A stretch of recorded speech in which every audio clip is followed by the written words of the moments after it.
Oke, assalamualaikum warahmatullahi wabarakatuh. Ya, salam sejahtera bagi kita semua dimanapun anda berada. Oke, dalam video kali ini, dalam kesempatan ini, saya akan membahas tentang asas-asas maaf, asas-asas manajemen komunikasi. Di sini saya akan penyampaian menggunakan PowerPoint. Ya, oke, kita bisa lanjut saja.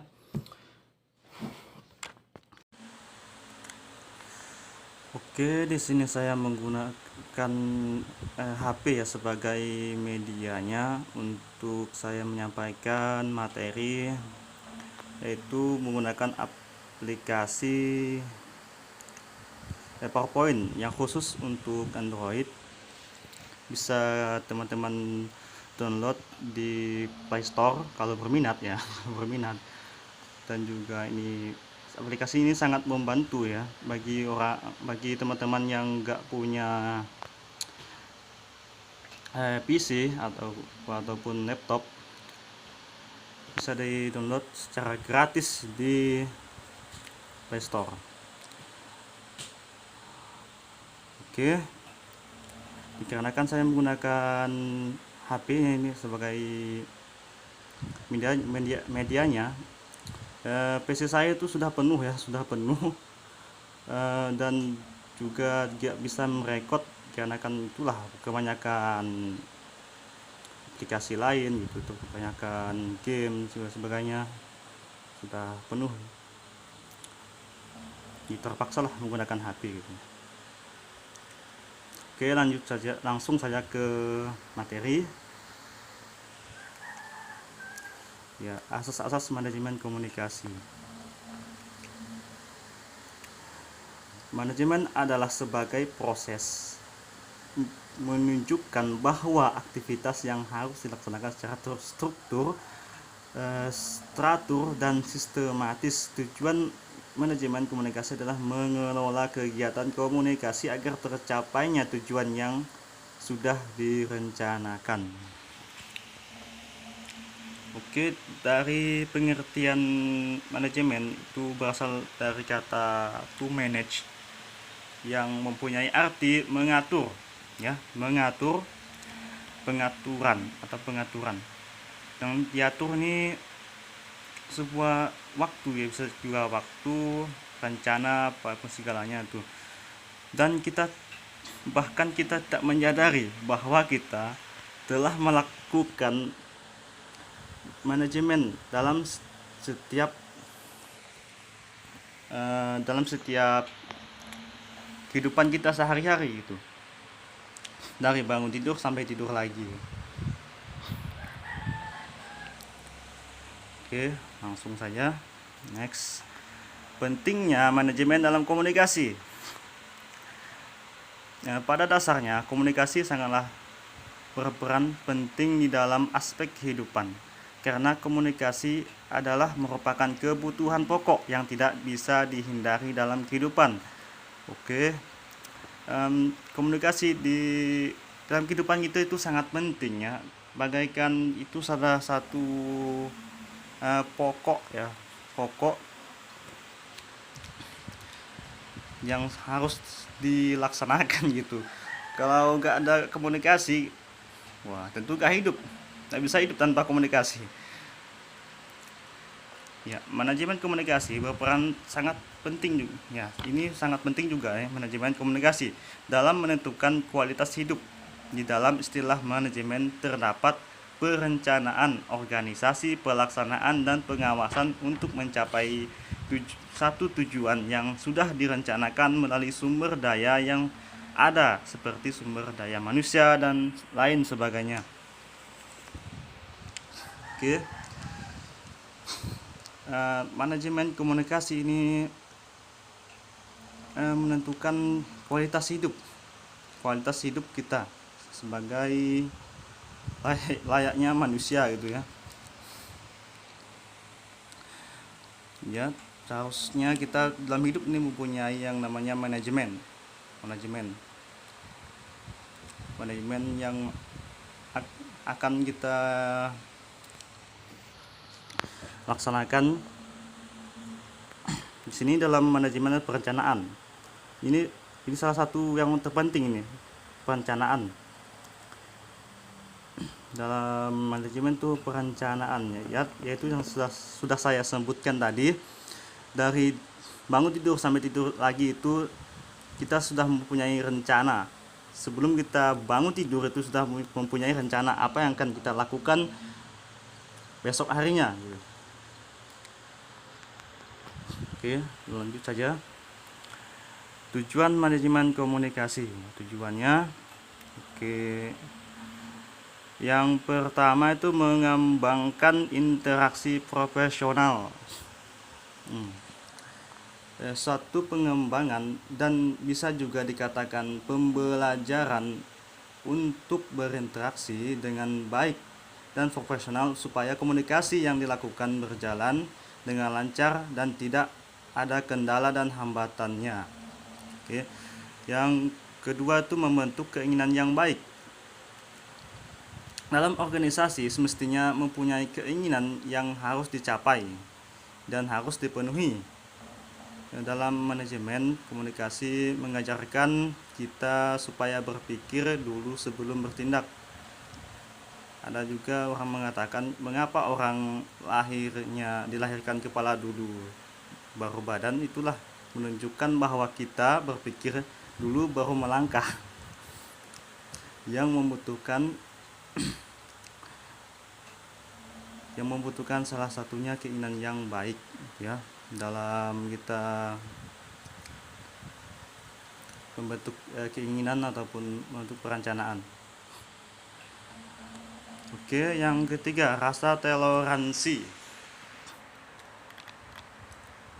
Manajemen komunikasi bisa menumbuhkan rasa toleransi kita yang biasanya dilakukan oleh seorang pemimpin kepada anak buahnya atau kepada orang-orang sekitarnya atau orang-orang bawahannya gitu ya.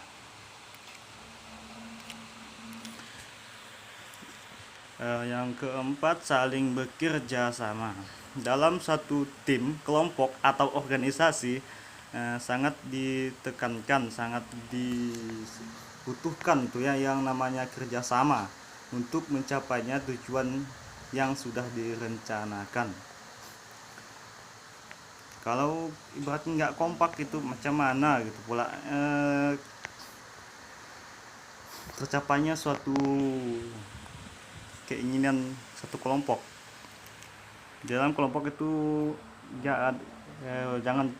jangan ada yang namanya egois, saling mementingkan diri sendiri itu. Oke, yang kelima, saling menghargai.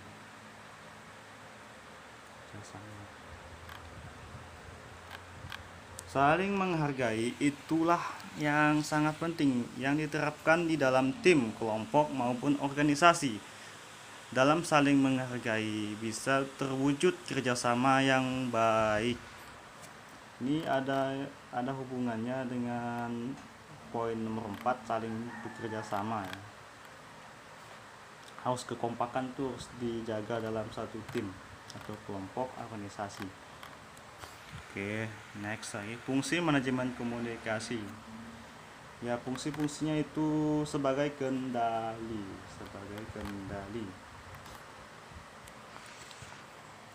Oke. Yang kedua sebagai pemotivasi. Yang ketiga sebagai alat penyampaian informasi. Minum dulu.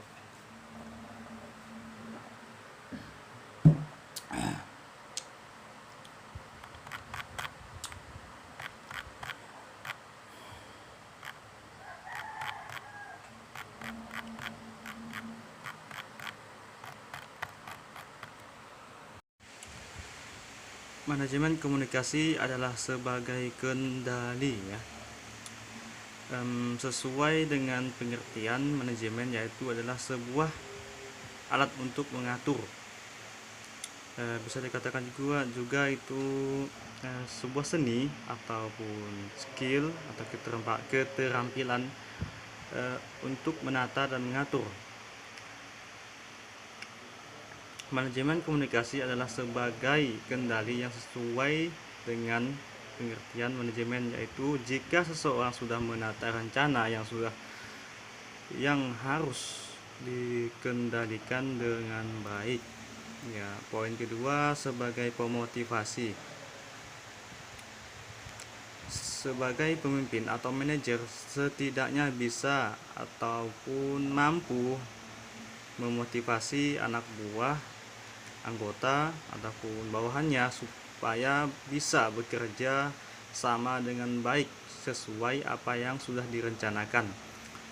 Yang ketiga sebagai alat penyampaian informasi.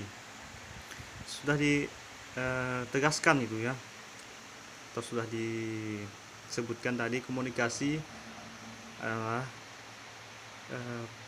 sebuah alat yang sangat terpenting dalam penyampaian informasi sebagai langkah untuk pengambilan keputusan yang bijak. Oke, next. Fungsi manajemen. Di sini fungsi manajemen itu ada 4, yaitu planning atau rencana, organizing pengorganisasian, executing pelaksanaan, dan controlling pengawasan. Kita bahas yang planning ya. Planning ataupun rencana. Setiap manusia pasti mempunyai rencana, ya sudah disebutkan,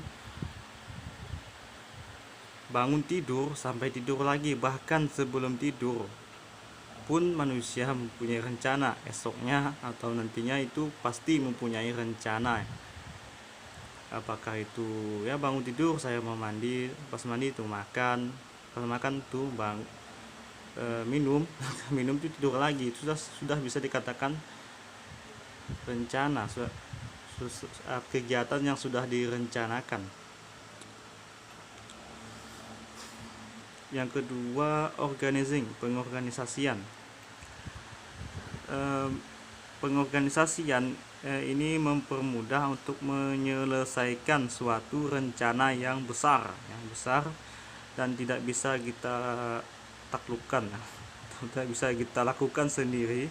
Dalam organisasi ini ada pembagian tugas-tugasnya untuk mempermudah jalannya organisasi untuk mencapainya satu tujuan yang sudah direncanakan. Itu yang ketiga, executing, pelaksanaan. Kita sudah ada rencana, melaksanakan rencana itu. Dalam organisasi, pelaksanaan adalah untuk membangkitkan semua personal ataupun tim kelompok untuk mencapainya tujuan. Yang terakhir, controlling, pengawasan. Sini pengawasan ini berfungsi yang sangat penting ya dalam manajemen pengawasan. Tujuannya dari pengawasan ini bertujuan untuk menghindari penyelewengan, penyimpangan atas tujuan yang hendak dicapai.